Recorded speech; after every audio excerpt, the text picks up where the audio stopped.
Chinese बहू हमारी याद तो है ना आपको? भूले तो नहीं ना? हाँ भाई, थोड़ी देर में ही सही, लेकिन चाइनीज बहू की कहानी आ ही गई। क्या हो रहा है ये देश में? चाइना ने तो आतंक ही मचा रखा है। अरे क्या हो गया? क्यों चाइना को कोसता रहता है? भूल मत, तेरी ससुराल चाइना की ही है। हाँ माँ, पर ये देखना, लड़ाई झगड़े, ये बीमारी, ऊपर से ये देश कितना चालाक है। अंदर न जाने क्या क्या करता रहता है। तभी अंदर से बहू की चिल्लाने की आवाज आती है। अरे क्या हो गया बहू, क्यों चिल्ला रही है?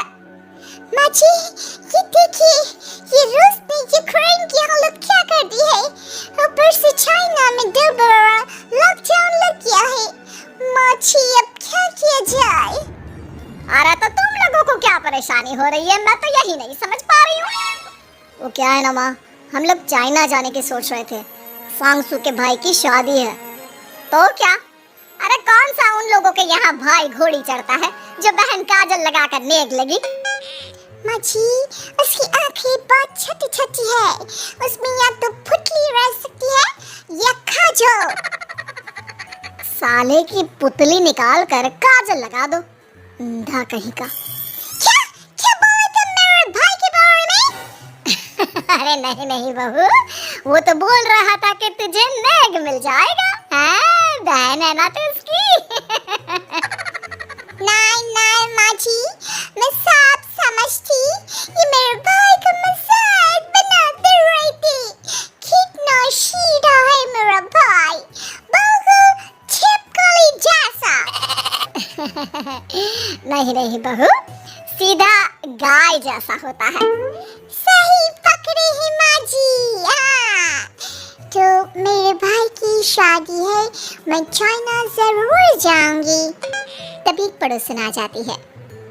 अरे नहीं नहीं बहू, तू कहीं ना जा, हम लोगों का मन कैसे लगेगा तेरे बिना।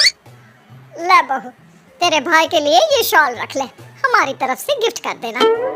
अरे सब कितने अच्छे हैं। मेरी चाइनीज बहू को कितने प्यार से तुम लोगों ने एक्सेप्ट कर लिया। सच में बड़ी भाग्यशाली हूँ मैं। कैसी बात कर रही है? ये तो हम लोगों के देश की एक खूबसूरती है कि हर किसी को दिल से अपना लेते हैं, बस वो भी दिल से हमें अपना समझे। कैसी बात कर रही है आंटी जी? मेरे लिए आप सब सासू माँ जैसी ही हैं। मुझे भारत बहुत अच्छा लगता है, ये सबसे अच्छा देश है। मेरा भारत महान। वैसे भी लड़की की शादी जहाँ होती है वो तो वहीं की हो जाती है ना? जी तेरे बहू सही बोल रही है। औरत तो होती ही पानी की तरह है, जो जहाँ जैसे रखे वैसे ही शेप ले लेती है। आंटी जी, ये थोड़ा सा ज्यादा हो गया, समझ नहीं आया। नो प्रॉब्लम, मैं चाय बना कर लाती हूँ। फिर क्या, वो दिन भी आ जाता है जब बेटे बहू को चाइना जाना पड़ता है। वहाँ जाकर बहू का भाई कहता है, मेरे दाम आ गए, मेरे दाम आ गए। मैंने सबको बोला कि सब हिंदी में बात करेंगे, नहीं तो बहन नाराज हो जाएगी। थैंक्स बॉय, हिंदी मेरी भाषा है। आप मुझे उसमें बात करना अच्छा लगता है। आपने जीजा जी से मिलो। ओ बहन, तुम अंदर चलो। सभी बहू को अंदर लेकर चले जाते हैं, लेकिन सांगसू का पति, वो तो बेचारा चाइना के ससुराल के आंगन में अकेला खड़ा रहता है। काफी देर तक जब कोई उसे नहीं पूछता तो वो माँ को घर पर फोन करता है। हाँ बेटा, पहुँच गए ना कुशल मंगल? हाँ माँ, लेकिन सांगसू पता नहीं कहाँ है, वो तो अंदर गई है, तब से बाहर आई ही नहीं। अरे कैसे बात कर रहा है? तो तू अंदर चला जा, तू बाहर क्यों है? अरे दामाद है तू वहाँ का, उन लोगों ने तुझे बिठाया, चाय पानी कुछ नहीं पूछा? नहीं ना माँ। तभी सामने से सांगसू आती है। आप अभी तक तैयार नहीं हुए और ये बैग लेकर क्यों कमरे से बाहर आए? इसे वहीं रख देती। कमरा? कौन सा कमरा? अरे कैसी बात कर रही हो? जब से तुम अंदर गई हो मैं बाहर ही तो खड़ा हूँ। बहू को बहुत हैरानी होती है और गुस्सा भी आता है। तभी उसका भाई और माँ आ जाते हैं। अरे सांगसू, अंदर खाना लग गया है। पहले ये बताओ,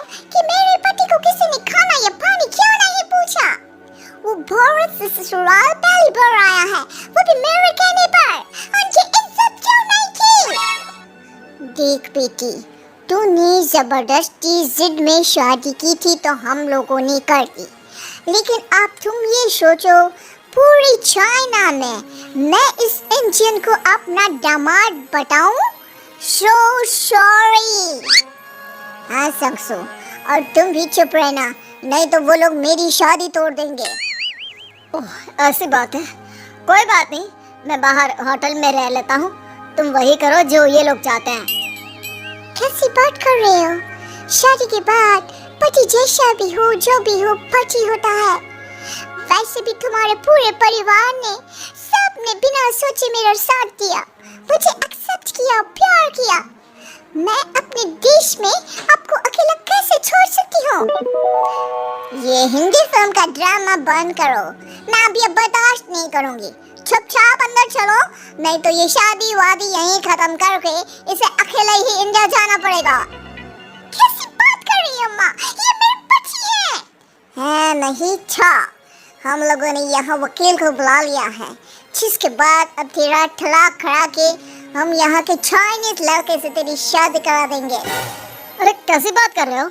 हम तो यहाँ तुम्हारी शादी के लिए आए थे। नहीं, मैं सांगसू के बिना नहीं रह सकता हूँ। हाई वोल्टेज ड्रामा होने के बाद से ही सारा माहौल खराब हो जाता है कि तभी एक लड़की आती है। मैंने सारा इंतजाम कर दिया है, सांगसू की शादी का मंडप परसों लग जाएगा। तब तक इसके पति को कमरे में बंद कर देते हैं। सभी सांगसू के पति का हाथ बांध कर उसे कमरे में बंद कर देते हैं। ये क्या खानदानी है? आप लोग मेरे पति के साथ ऐसा नहीं कर सकते हैं। मैं किसी से शादी नहीं करूंगी, ये साफ बात है। पहले मैं अपनी शादी करूं, फिर तेरी भी शादी करवा दूंगा। सब कुछ तय हो जाता है, भाई की शादी हो जाती है। फिर वो दिन भी आ जाता है जब सांगसू की शादी वो लोग जबरदस्ती करने के लिए उसे मंडप पर ले जाते हैं। ऐसा मत करो, ये मेरी बीवी है। मैं किसी से शादी नहीं करूंगी। कैसे नहीं करेगी शादी? शादी तो तेरा बाप भी करेगा। हो, मैं करूंगा शादी। प्लीज कोई मेरी शादी किसी अच्छा औरत से करवा दे। चुप, बिल्कुल चुप। फिर माँ सांगसू और उसके पति से कहती है, तुम लोगों का बच्चा मेरी कैद में है। अगर तुम लोगों ने कोई भी होशियारी की तो मैं इस बच्चे को मार दूंगी। दोनों माँ का रूप देखकर हैरान हो जाते हैं। बच्चे की खातिर दोनों शांत हो जाते हैं और शादी की रस्में शुरू हो जाती है कि तभी सांगसू की सास पुलिस के साथ आ जाती है। माँ, सासू माँ आ गई, मेरी माँ आ गई। माँ प्लीज हम लोगों को बचाकर वापस ले चलो। पुलिस सभी को गिरफ्तार कर लेती है। बेटी के बच्चे को मारने की धमकी तो कोई चुड़ैल ही दे सकती है। अरे तो ये चुड़ैल ही तो है। ये सही बोल रहे हैं, ये औरत किसी चुड़ैल से कम नहीं है।